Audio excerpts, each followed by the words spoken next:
सभी को good evening. और आज हम लोग पढ़ेंगे हाई कोर्ट यानी उच्च न्यायालय। हाई कोर्ट यानी उच्च न्यायालय के बारे में। और एक चीज है कि दिमाग अपना थोड़ा खुला रखे। एक चीज कहा गया कि अगर दो चीज हमेशा खुला रहेगा तभी जो है जब तक खुला ना रहेगा तब तक काम ही नहीं करेगा। एक दिमाग जब खुला रहेगा तो ऑब्जर्व लेगा, काम करेगा दिमाग। और एक जो है छाता अगर खुला रहेगा तो वो काम करेगा, नहीं तो जैसे बंद रखोगे तो बोझ लगने लगेगा। तो थोड़ा दिमाग खोलकर पढ़ना शुरू करें। हम लोग पढ़ेंगे हाई कोर्ट यानी उच्च न्यायालय।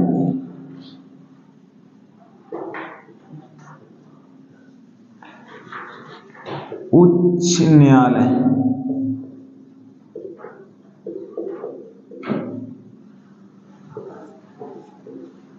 उच्च न्यायालय उच्च न्यायालय जो है हमारा अनुच्छेद 214 में है।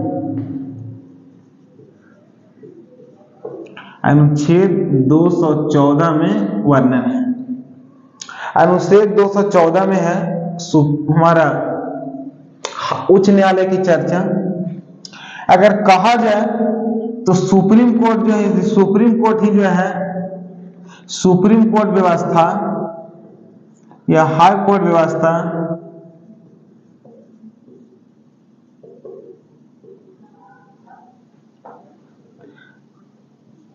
ये लिया गया था यूएसए से।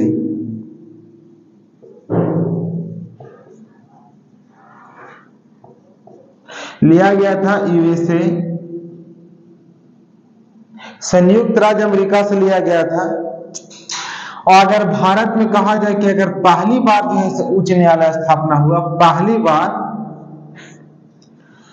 तो 1861 के भारत शासन अधिनियम से।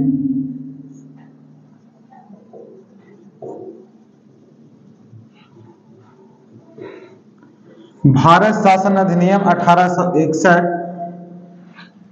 में 1862 में जो है 3 राज्यों हमारा जो है हाई कोर्ट हुआ था। प्रेसिडेंसी शहर कलकत्ता, मुंबई, बंबई, कलकत्ता, बंबई और मद्रास। 1861 भारत शासन अधिनियम के तहत 1862 में 3 राज्यों में हमारा जो है हाई कोर्ट हुआ था। कलकत्ता, बंबई और मद्रास 3 जो है हमारा राज्यों में हाई कोर्ट खुला था। और वर्तमान में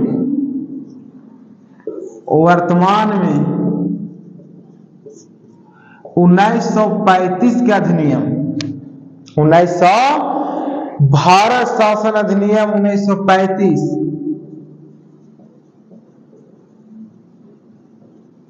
भारत शासन अधिनियम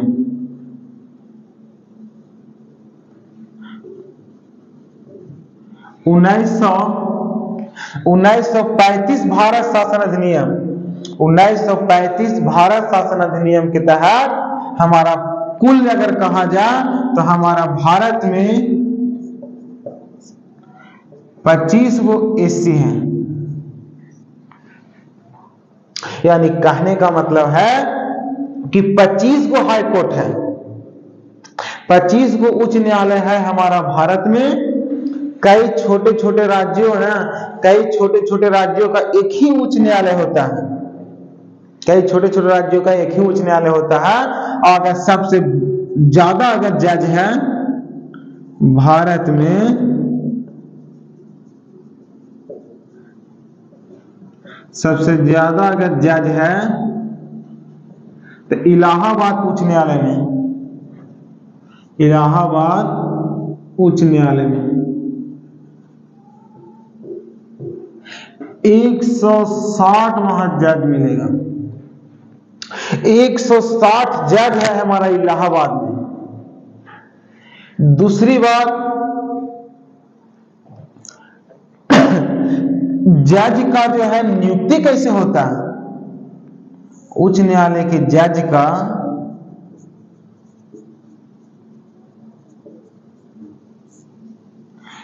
डिस्ट्रिक्ट में यानी जिला कोर्ट में, डिस्ट्रिक्ट में यानी जिला कोर्ट में जो है 5 वर्ष जज और 10 वर्ष वकील, और राष्ट्रपति के नजर में कानून का जानकारी।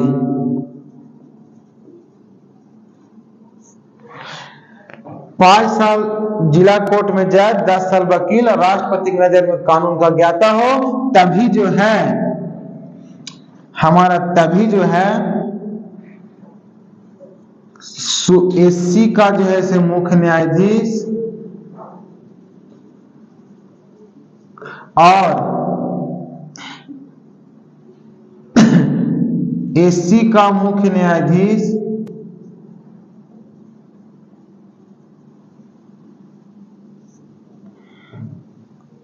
राज्यपाल और राष्ट्रपति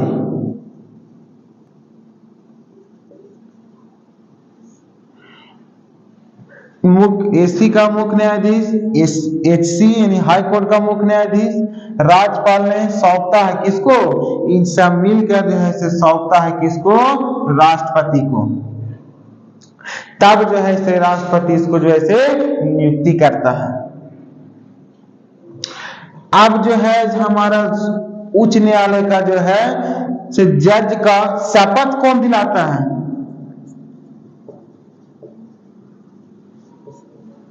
इसको शपथ जो है एससी का हाई कोर्ट का जो जज है उनको जो है से शपथ जो है राज्यपाल दिलाता है। शपथ कौन दिलाता है? राज्यपाल। लेकिन शपथ तो राज्यपाल दिलाता है, लेकिन अगर जज अगर जो है से त्याग पत्र देगा तो ये देगा राष्ट्रपति को। त्याग पत्र जो है ये राष्ट्रपति को देता है। दूसरी बात, इनका जो है सेवानिवृत्त होता है। सेवानिवृत्त यानी सेवानिवृत्त होता है 62 वर्ष की आयु पर। 62 वर्ष की आयु पर ये सेवानिवृत्त होता है। अब आती है बात कि जो है उच्च न्यायालय रीट जारी करता है।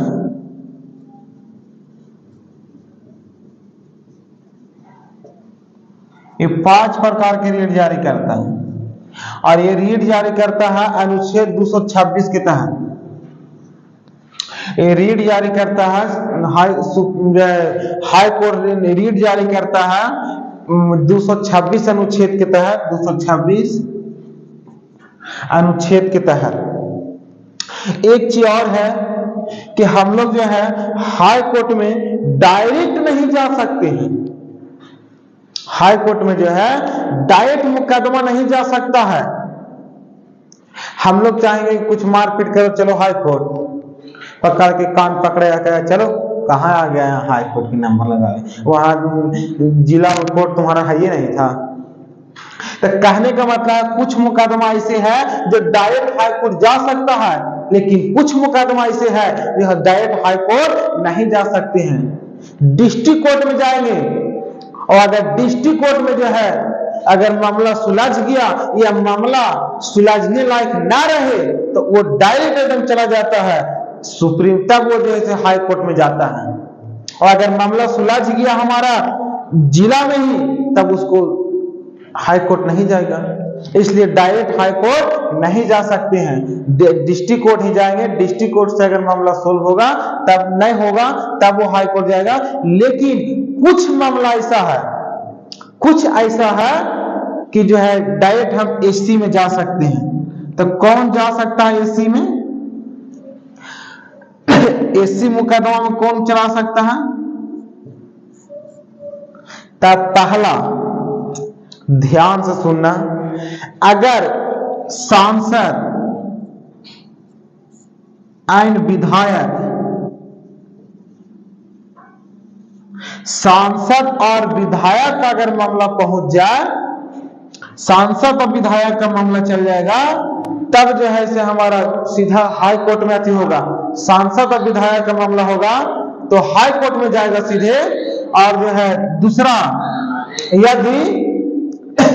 यदि जो है कोई कंपनी विवाद हो जाए,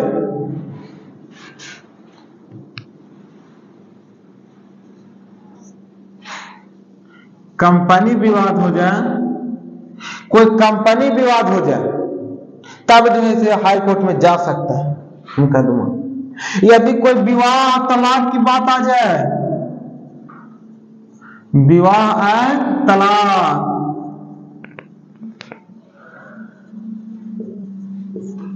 विवाह का मामला आ जाए, विवाह करने की नहीं कह रहा है, तिलक ज्यादा मांग रहा है, अब तिलक के चलते विवाह नहीं करे कह रहा है। इसे तो हम साफ साफ कहते हैं कि अगर कोई मैया लोग अगर तिलक लेके बात करे तो डायरेक्ट जैसा ही दिखाने के लिए जाओ तैसा ही कह दो कि अगर तिलक लीजिएगा ना ससुर जी, तो एकदम जो है तिलक ना लीजिएगा तो आपका एक बेटी बन के रहेंगे, अच्छे से बातों को मानेंगे, सारा आपका काम करेंगे, सारा सिचुएशन को अच्छा संभाल के रखेंगे। लेकिन अगर आप दहेज लीजिएगा तो एकदम हॉस्टल की तरह रहेंगे, हमको बेड टी चाहिए, बेडे पर चाय चाहिए। तो इस सब से थोड़ा सा दहेज को खत्म करना ही अच्छी बात है। तो विवाह तलाक का मामला जाएगा कहां? हाई कोर्ट में। और यदि वसीयत का मामला आ जाए, वसीयत मतलब होता है उत्तराधिकार, वसीयत यानी उत्तराधिकार,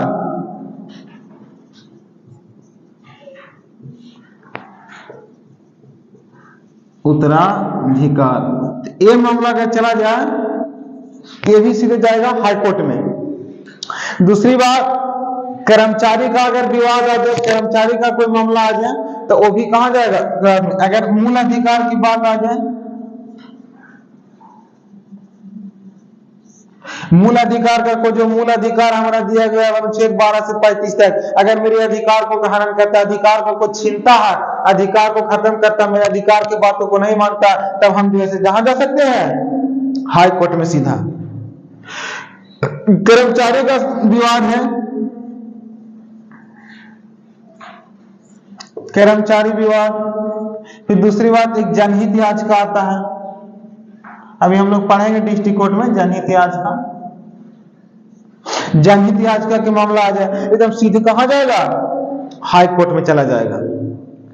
अब हम लोग आते हैं, थोड़ा सा यहां से भी ध्यान दो, डीसी, डीसी यानी जिला कोर्ट, डिस्ट्रिक्ट कोर्ट, डीसी का मतलब होता है डिस्ट्रिक्ट कोर्ट यानी जिला न्यायालय। जिला न्यायालय बोलो, अधीनस्थ न्यायालय बोलो, जिला न्यायालय यानी अधीनस्थ न्यायालय भी बोलो। अब एकदम ये जिला न्यायालय निचले न्यायालय होता है, इसमें तो कुछ कहना ही नहीं है। जिला न्यायालय की बात आएगा तो ये हमारा अनुच्छेद, कितना अनुच्छेद के तहत हमारा डिस्ट्रिक्ट कोर्ट की चर्चा है? तो 233 अनुच्छेद के तहत जो है हमारा डिस्ट्रिक्ट कोर्ट यानी जिला न्यायालय की बात आता है। और जिला न्यायालय में जो है से दो तरह का मुकदमा बड़ा बेजोड़ चलता है बाबू। जिला न्यायालय में अगर कहा जाए तो एक मामला आता है दीवानी और एक आता है फौजदारी। एक दीवानी और एक फौजदारी। अब दीवानी अदालत क्या होता है? दीवानी अदालत ना, अगर कोई जमीन विवाद आ जाए,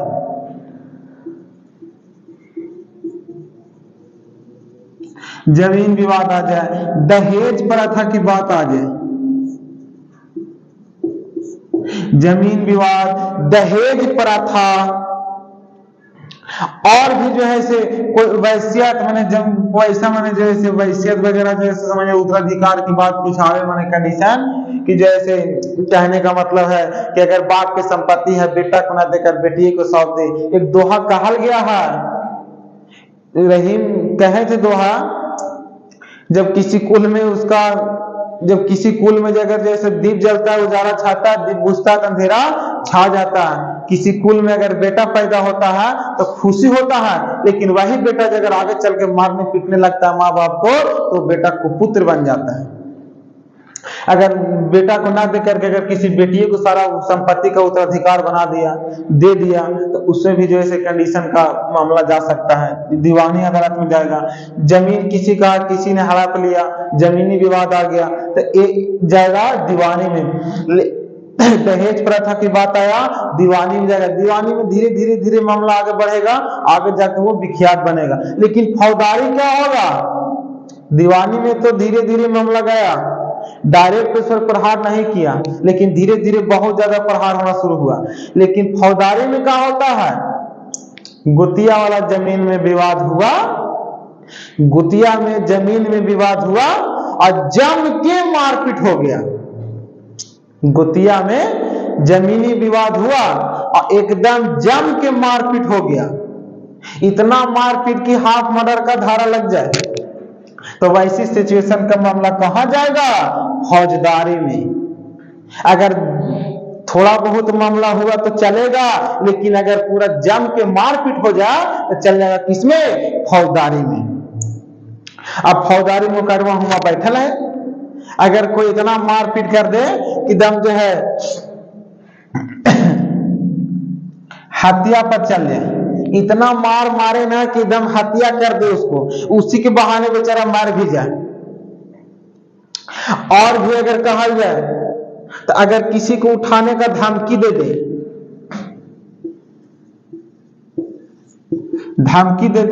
या तो कोई जो है किडनैप भी कर ले, लूट ले,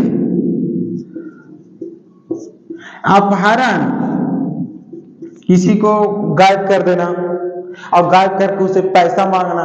बहुत से लोग होते हैं पैसा कमाने के उद्देश्य से गायब कर दे, कहीं रखेंगे और रख कर उसको जैसे मांगे कि इतना पैसे को चाहिए हमें, मैंने बच्चे को देंगे। तो बहुत तरह को होता है अपहरण करना, किसी को जैसे मारपीट कर देना, किसी को गायब करके मार भी देना, मार कर फेंक देना पैसे के कारण, लूट धमकी देना, हत्या कर देना, डकैती कर देना, ये सब सारा मामला किस में जाएगा, फौजदारी में। अगर ये जमीन के कारण बातचीत चल रहा है तो आप दीवानी, लेकिन अगर ओकरे कारण जमीने के कारण मारपीट हो गया जम के तो हो गया फौजदारी मुकदमा।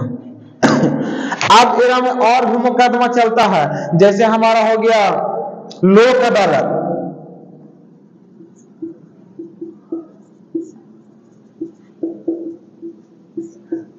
लोक अदालत में ना इतना कोई विशेष नहीं चलता है, ये 1986 हुआ था।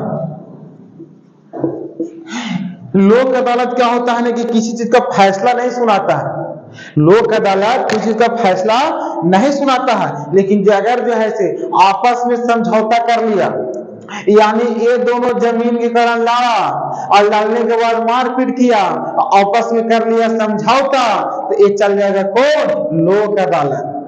कि हम लोग लड़ तो गए हैं लेकिन लड़ने के बाद समझौता कर ले रहे हैं, तो ये जाएगा लोक अदालत में। इस अदालत में, लोक अदालत में। दूसरा आता है हमारा परिवार न्यायालय।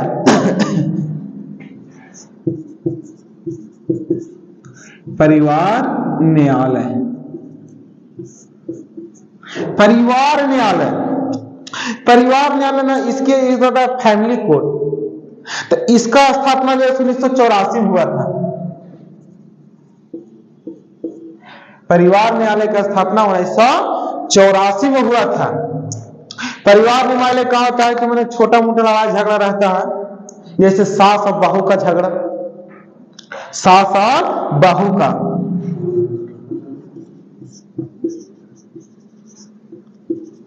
सास बहू का मामला, और सास बहू का मामला बड़ा गंभीर होता है, इसके बारे में और बताता हूं। सास बहू का मामला इतना छिड़ता है कहना नहीं है। दूसरी बात आती है जनहित याचिका,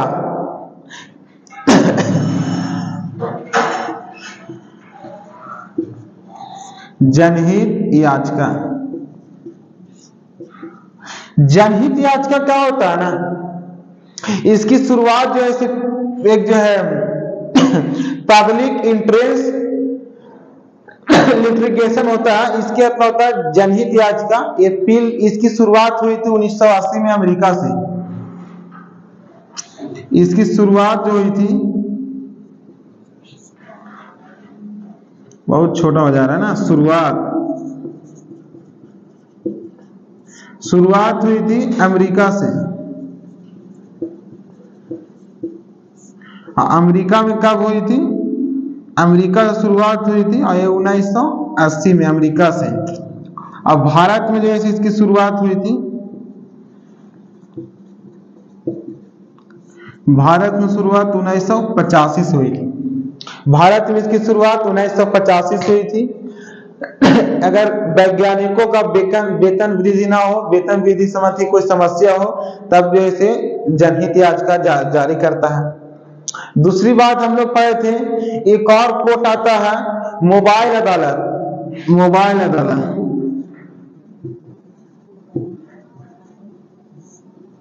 मोबाइल अदालत, मोबाइल अदालत,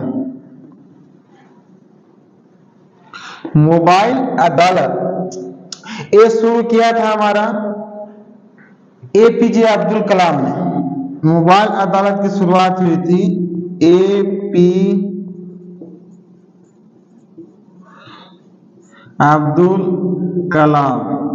एपीजे अब्दुल कलाम ने जो है ये मुकदमा शुरू किया था। और ये जो है से न्याय प्रति ऐसा व्यवस्था था कि जो है से कंडीशन, मोबाइल अदालत जो शुरुआत हुई थी 2007 में। ये थोड़ा बहुत अगर इसलिए अदालत शुरू किया था कि अगर थोड़ा बहुत मामला हो तो ऐसे खुद ही जो है स्वयं जो है सुलझा लेना चाहिए। इसकी शुरुआत जो है 2007 में हुई थी। तो ये रहा हमारा जो है उच्च न्यायालय का सारा कंडीशन। उच्च न्यायालय आज हम लोग पढ़ लिए। एक चीज यहाँ फिर आया था कि परिवार न्यायालय। तो परिवार न्यायालय बड़ा खतरनाक होता है। इसमें जो है सास बहू की लड़ाई बड़ी खतरनाक होता है। पति पत्नी की लड़ाई हो जाए, सास बहू की लड़ाई हो जाए। एक चीज है, अगर पति पत्नी की लड़ाई हो, इसमें भी खासियत होती है। अगर कोई लड़की अगर नौकरी ले ले तो वो बेरोजगार लड़का शादी ना करेगा, लेकिन कोई लड़का नौकरी लेकर भी बेरोजगार लड़की से शादी करता है तो थोड़ी सी समझदारी की भी कमी होती है। अगर वो अपने पसंद का दूल्हा ना मिला तो रोज लड़ाई होगा, अपने पसंद का पत्नी ना मिला तो रोज लड़ाई होगा। सास बहू का लड़ाई, सास बहू का लड़ाई गृह युद्ध होता है। सास बहू का जो लड़ाई है एकदम गृह युद्ध होता है।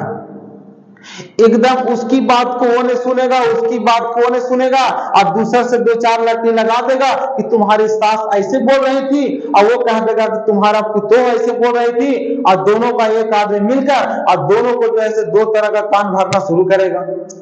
और ये आएगा से सास अलग ताना मारेगा, पुतोह को देखेगा तो लंबा लंबा, और जैसे पुतोह जो है बहू जो है वो अलग ताना मारेगी सास के देख के। सास के देखकर बहू ताना मारेगी और पुतोह को देखकर जैसे सास ताना मारेगी। और ताना देहात एरिया में अगर कहा जाए, हमारा ग्रामीण क्षेत्रों में ना, तो बड़ा लंबा लंबा ताना मारता है। जैसे किसी को अगर कोई देखा तो जो इधर एक कहानी भी हम लोग नाइन पढ़े हैं, बिरजू की माँ वाला कहानी। उसमें ताना एकदम बेजोड़ मारा जाता है। पनघरनी लोग ताना मारती है कि जोरू जमीन जोड़ के ना, तो किसी और कंडीशन था कि दो चार पार्ट में, अगर दो चार पार्ट में धन का हो गया, दो चार पार्ट में धन का हो गया कि चौ पर पांव भी नहीं रखाता है। तो ये बिरजू माँ 9 क्लास की कहानी में सुनाया गया था, बिरजू की माँ की कहानी में। तो इसी तरह से जो है सास बहू में गृह युद्ध बड़ी लंबा चलता है। ना उससे वो बोलेगा, ना उससे वो बोलेगा, और उसको जहां देखेगा वो मारेगा ताना, वो देखेगा वो ताना मारेगा। ये सिचुएशन जैसे लंबा चलते रहेगा। जब तक चलेगा जब तक दोनों की माइंडली ओपन नहीं होगी, दिमाग नहीं खुलेगा। और जब दिमाग खुलेगा तो दोनों का बात को समझेगा, कि दोनों को बात को समझेगा कि हमारे बीच में दोनों में लड़ाने वाला कौन है। जब ये पता चल जाएगा कि हम लोग के दो बीच में लड़ाने वाला कौन है, उस सिचुएशन का पता चल जाएगा, तब जो है तुम लोग जो है दोनों लड़ना छोड़ देगा। लड़ाई झगड़ा खुद अपने आप छोड़ देगा और जो लड़ाने वाले हैं उसके प्रति थोड़े से सचेत हो जाएगा। तो आज का क्लास यहीं तक। हम लोगों को गृह युद्ध नहीं करना है, बड़ा ओपनली चलना है। हमेशा हर लोगों को आस लोगों को भी जो है सहायता करने का काम करना है। और आज हम लोग उच्च न्यायालय खत्म, उच्च न्यायालय क्लास आज यहीं तक। अगले दिन हम लोग पढ़ेंगे, हम लोग जैसे आगे पढ़ेंगे, आगे की क्लास अगली वीडियो में। आज का क्लास यहीं तक। All the best.